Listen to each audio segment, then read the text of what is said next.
តើគ្រឹះសាសនានិយាយយ៉ាងណាអំពីសង្គ្រាមហើយនិងសន្តិភាពគ្រឹះសាសនាគឺដើរតាមការបង្រៀនរបស់ព្រះគ្រីស្ទដែលមានព្រះគម្ពីរប៊ីបគឺជាគោលព្រះគម្ពីរនេះគឺជាព្រះវិញ្ញាណរបស់ព្រះដែលបណ្ដាលចិត្តឲ្យហោរារបស់ព្រះជាអ្នកសរសេរឡើងមុនពេលយើងយល់អំពីសង្គ្រាមយើងត្រូវស្វែងយល់អំពីមូលហេតុដែលនាំឲ្យមានសង្គ្រាមជាមុនសិននៅក្នុងព្រះគម្ពីរប៊ីបបានសម្ដែងថាឯសេចក្តីទោសទែងនិងសេចក្តីឆ្លោះប្រកែកក្នុងពួកអ្នករាល់គ្នានោះមកពីណាតើមិនមែនមកពីសេចក្តីសម្រើបដែលច្បាំងក្នុងអវយវៈរបស់អ្នករាល់គ្នាទេឬអីអ្នករាល់គ្នាសង្វាតចង់បានតែមិនបានទេអ្នករាល់គ្នាសម្លាប់គេហើយមានចិត្តច្រណែនតែពុំអាចនឹងបានឡើយក៏ឆ្លោះប្រកែកហើយតយុទ្ធគ្នាតែមិនបានអ្វីសោះសង្គ្រាមឬចម្បាំងកើតឡើងមកពីចរិតប្រាថ្នាចង់បានឬភាពអាត្មានិយមរបស់មនុស្សនិយាយឲ្យចំគឺកើតឡើងដោយសារតែអំពើបាបនេះឯងសង្គ្រាមដំបូងដែលព្រះគម្ពីរបានកត់ត្រាគឺវាបានកើតឡើងនៅឋានសួគ៌គឺជាសង្គ្រាមរវាង Lucifer ដែលជាទេវតាអាក្រក់ច្បាំងជាមួយនឹងព្រះប៉ុន្តែវាមិនបានឈ្នះព្រះទេហើយវាត្រូវបានបោះទម្លាក់ចេញពីឋានសួគ៌គម្ពីរបានចែងថានោះមានចម្បាំងនៅលើមេឃគឺមីកាអែលនិងទេវតារបស់លោកច្បាំងនឹងនាគហើយនាគនិងទេវតាវ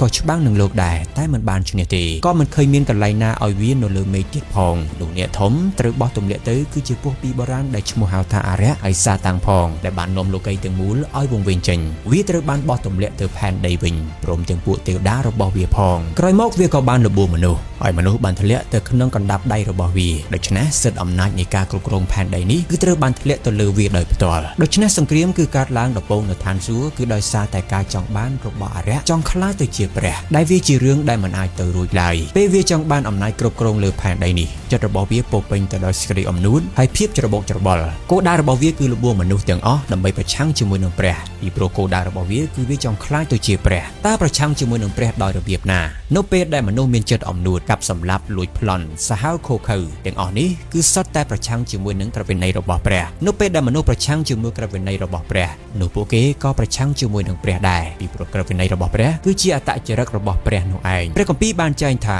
អ្នករាល់គ្នាមានអរិយសាតាំងជាឪពុកអ្នករាល់គ្នាចូលចិត្តធ្វើតាមតណ្ហាដែលគប់ចិត្តដល់ឪពុកអ្នករាល់គ្នាវាជាអ្នកសម្លាប់គេតាំងពីដើមមកវាមិនបានជាប់នៅក្នុងសេចក្តីពិតព្រោះគ្មានសេចក្តីពិតនៅក្នុងវាទេកាលណាវាពោលពាក្យភូតភរនោះដុសចេញពីចិត្តវាមកព្រោះវាជាអ្នកកំពូតហើយជាឪពុកនៃសេចក្តីនោះឯងរឿងអាក្រក់ទាំងអស់ដែលកើតឡើងនៅក្នុងសកលលោកបច្ចុប្បន្ននេះទាំងសង្គ្រាមទាំងការបៀតបៀនពីប្រទេសជិតខាងការចង់បានពីអ្នកដទៃទាំងអស់នេះគឺសុទ្ធតែត្រូវបានដឹកនាំដោយអរិយសាតាំងជាទេវតាដែលធ្លាក់ចុះនោះឯងគឺជាវិញ្ញាណដែលមនុស្សមិនអាចមើលឃើញគ្មានអ្វីដែលគួរចម្លែកនោះទេពីព្រោះភពផែនដីនេះត្រូវបានគ្រប់គ្រងដោយវាទៅហើយដូច្នេះតើគ្រឹះសាសនាបង្រៀនអំពីសន្តិភាពដែរឬអត់ឥឡូវនេះចូលយើងស្ដាប់នៅព្រះបន្ទូលរបស់ព្រះយេស៊ូវដល់ផ្ទាល់វិញម្ដងដែលទ្រង់គឺជាព្រះដែលគ្រឹះសាសនាគោរពថ្វាយបង្គំដោយផ្ទាល់នោះឯងតើព្រះអង្គមានចរិតបែបម៉េចព្រះអង្គបានមានព្រះបន្ទូលដោយផ្ទាល់ថាអ្នករាល់គ្នាបានលើសេចក្តីដែលចែងទុកមកថាចូលឲ្យស្រឡាញ់អ្នកជិតខាងខ្លួនឯងតែស្អប់ដល់ខ្មាំងសត្រូវវិញប៉ុន្តែខ្ញុំប្រាប់ថាត្រូវស្រឡាញ់ខ្មាំងសត្រូវត្រូវឲ្យពោលដល់អ្នកណាដែលប្រតិចផ្ដាសា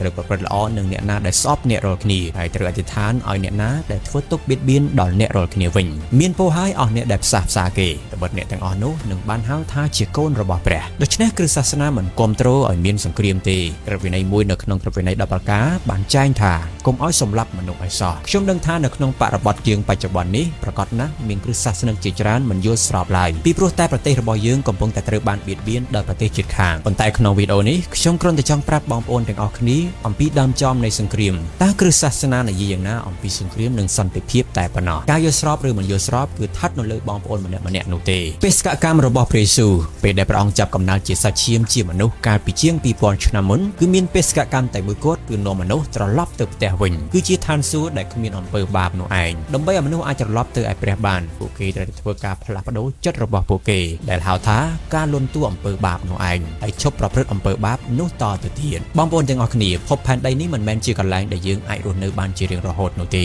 គឺវានឹងរលាយនៅថ្ងៃណាមួយព្រោះតែអំពើបាបរបស់មនុស្សបានជន់ដូចជាទឹកជំនន់ទៅហើយទោះបីជាយើងមិនបានបៀតបៀនគេក៏គេនៅតែមានចិត្តបៀតបៀនយើងដដែលព្រះយេស៊ូវមានព្រះបន្ទូលថានគរខ្ញុំមិនមែនខាងលោកីនេះទេបើសិនជានគរខ្ញុំខាងលោកីនេះនោះពួកអ្នកបម្រើខ្ញុំគេនឹងបានតយូតហើយពិតណាស់សង្គ្រាមនៅក្នុងប្រទេសកម្ពុជាដែលបានកើតឡើងគឺសុទ្ធតែជាការបៀតបៀននិងការចង់បានរបស់ប្រទេសជិតខាងប៉ុន្តែបងប្អូនត្រូវចាំថាសង្គ្រាមមិនមែនមកពីព្រះទេគឺមកតែពីអរិយវិញអ្នកណាដែលមានចិត្តចង់ធ្វើសង្គ្រាមនោះមិនមែនមកពីព្រះទេពីព្រោះនៅក្នុងព្រះមានតែសេចក្តីសុខសាន្តសន្តិភាពពិតប្រាកដគឺនៅក្នុងព្រះសូមអរគុណច្រើនសូមព្រះប្រទានពរ